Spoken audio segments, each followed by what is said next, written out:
Сүүлд ингээл жинзээ үеийнхэн ерөөсөө алкогол ингээ хэрэглэхэ болж гин эрүүлж гэдэг мэдээуд ингээ гараад байгаа шүү дээ. Нөө үгүй байхгүй одоо зүгээр манай үеийнхэн уухаа болсон шалтгаан нь болохоор нөө өмнөх миллениал үеэс нөө травматай болсон ш. Яаж вэ шүү дээ нөө миллениал үеийнхэн чинь ингээ нэг юм архитан согтууралтай болохоор багийн спорт гэж үздэг заяа. Тэдний ингээ нэг нь ингээ уухгүй бол ингээ нөгөө нэг шахаа наачин заяа. Шахаа наахгүй бол ингээ гомдоо наачин заяа. Гомдоод ингээ нөгөө нэг барахгүй бол андын тангараа тасрын масрыг гэж мэнаа заяа. Тийм.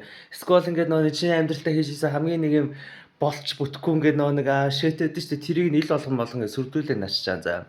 Тэгээ би ингээ шийдвэл ингээ 10 жилийн ажлын байран дээр гараал тийм ажлын архитан цогтруулалт ингээ хийж байгаа байхгүй. Тэгэл ойлгож байгаа юм чи. Тэгээ би амар травмат болцсон. Одоо л би ингээ хохирлттай гэж. Яа, за тэр илэрх шав. Гэхдээ яалтчгүй ингээд нэг даад ингээд generation Z үеийнх ингээд ууж байгаа ингээд харах юм бол ч тий. Яа, чи ингээд нэг уухгүй бол би ч гэсэн уухгүй.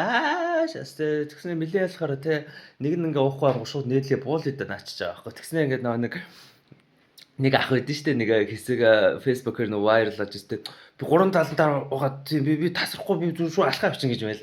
Яг тийм ингээд нэг генерашндод бид нар чи ингээд хойноос нь боожж байгаа юм чинь архинаас ингээд нэг травматай болохгүйгээ ачхавтай бас та нараас ч гэсэн.